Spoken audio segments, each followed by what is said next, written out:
Alright, well, good morning, guys. I am sitting here at the computer doing stuff. But I don't know that I really want to be doing stuff, but that's what we're stuck doing today. So, a couple of things. This is a little impromptu thing. And things like liability and resources available to you and things that probably are not that great an idea. So, yesterday I had a little conversation going on in my last video with an individual that asked for some help on flaperons. And I'm always more than happy to offer what little advice that I have. Now, we want to bear in mind that the way I do things are the way I've chosen to do them. I think they work for me. I am not an engineer by any means. I'm not too bad at eyeball engineering for my own use, but I'm not an engineer of any way, shape, sort, form, and I'm not a designer other than for my own use. So you take what I do and use it at your own risk. You know, we figure you can be an adult and kind of know what you're doing and take responsibility for your own actions. So that's the liability thing that I think is on the bottom of each of my videos on building stuff, and you know, I just wanted to kind of reinforce that. So what you get from me is free advice, and that's pretty much what it's worth. You know, exactly what you paid for it. So anyway, discussion going on yesterday. Individual wanted some help with some flaperons, and I'm looking at other stuff while I'm talking here, so bear with me. Now, I am more than happy to offer whatever limited help I can on stuff. After 2 or 3 back and forths in the comments section, why it became apparent to me, even though he said he was new to building, but he'd almost finished his fuselage and needed some help with designing the flaperons. Well, in the first place, the flaperons are there, and I thought he might not have been able to find the sheet for the mounting brackets for the flaperon, so I directed him to the plan sheet that would have it, and he came back with some other stuff that made it very apparent to me right off the bat that he did not have a set of plans.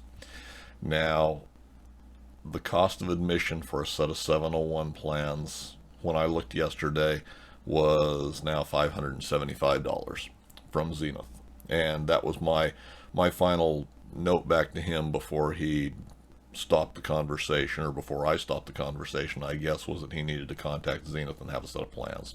Everybody needs to have a set of plans. You know, I was looking, there's some, once again, there's some counterfeited plans or some pirated plans on the internet for quite a bit less than what Zenith offers them for. Suck it up if you're going to build one of these and spend the money with Zenith to buy a set of plans. The support that you're going to get from them is well worth the cost of admission there. And, you know, you're much better off just to buy the plans from them, be done with it. If you need to call them for information, for support, you know, they've been more than happy to do that. I've contacted them a couple of times more for asking about plan sets that were available, or optional plan things like streamlined struts and stuff like that. They've been more than accommodating. They do have a builder portal that has resources that is password protected, that's available to you. I've not been on that portal for quite a while, and I went to log in this morning, as a matter of fact, and my password wouldn't work. So I emailed them, and I expect later today probably I will have a response from them with the current password so I can access that. So just buy the plans and be done with it. Now, I will note that I don't believe, I'm interested as to how much interest there is in the 701 as compared to the 750 or the 750 Cruiser. I don't remember the 701 plans being as expensive as they are, although the world's changed. So they may very well, you know, there's probably a justification for that.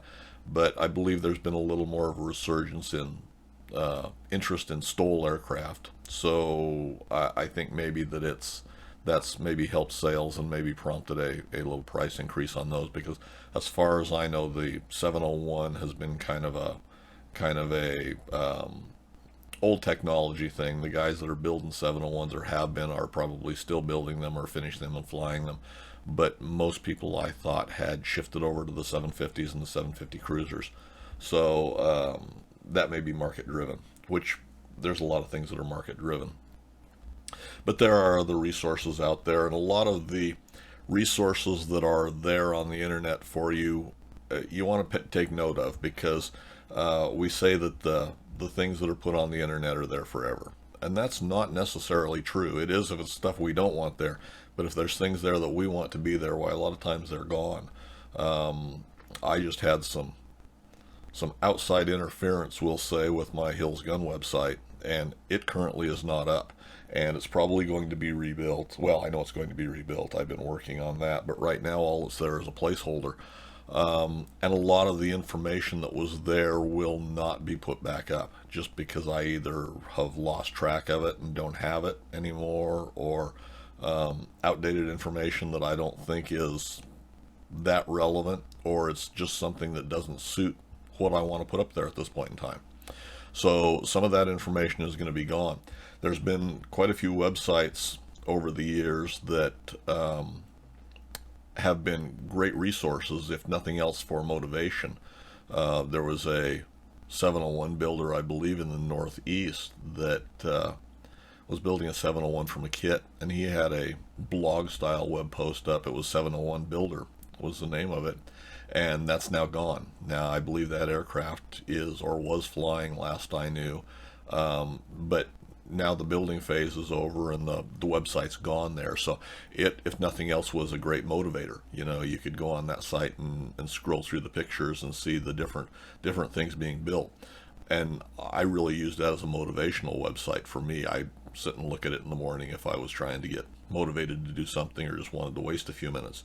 So resources like that are gone now.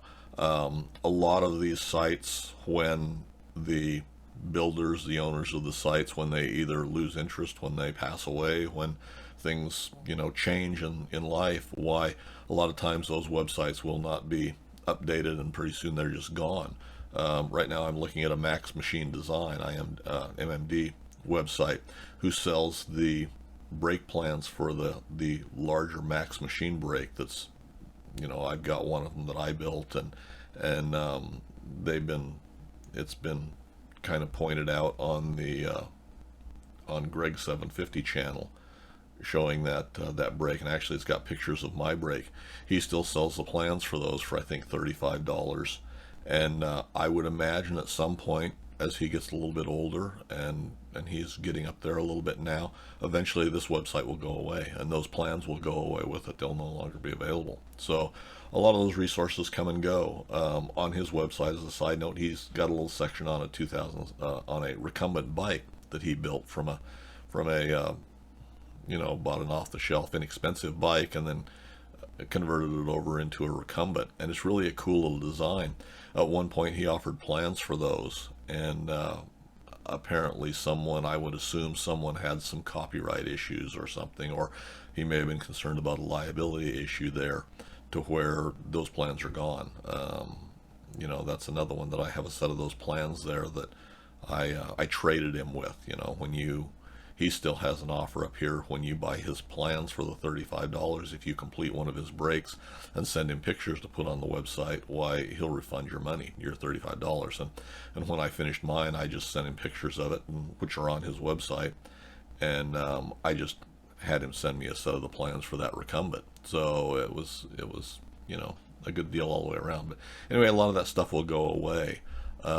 I was looking through some of these other sites that have been there, and there's been a lot of information on websites. There's sites that are still there that the owners of the sites have changed their business model a little bit, and sometimes when they gave away quite a bit of information about how to do things, or you know, certain technical data with stuff, why one of those sites especially has, and it's on the Corvairs, has changed, and the main site is gone, and now it's gone to another site, and there's still a lot of information there, but it's become somewhat more commercialized, and I understand that. But the resources that were on the previous site, even even though they may not have been laid out the best, was invaluable information as far as I'm concerned. And I have quite a bit of that information that I printed out because I like paper stuff in my hands to be able to reference. So, you know, you need to take advantage of the resources that are out there and available to you. So, and the things like the small amount that you're going to pay for a set of plans is well worth it with the support that you're going to receive along with it. So, anyway, hopefully that was kind of a little ramble, I think. I don't know that I said anything important. I was kind of looking through other sites to see what was still here and what was gone. And I'm not finding a lot of the sites that I've referenced before. But, you know, for right now, I'll continue to shoot these little YouTube videos. We'll have quite a bit more airplane stuff as I continue to build this one and get this one done. And we've got plans for the future too. So we'll continue on. You know, I've got a bunch of Atlas stuff I need to get edited and put out, but I've been more concentrating on the airplane and then starting to work on this website stuff here lately. So anyway, hopefully you find that a little bit useful. Comments, suggestions, leave them in the comments section for me below. They're always welcome. And as always, guys, thanks for taking the time to watch.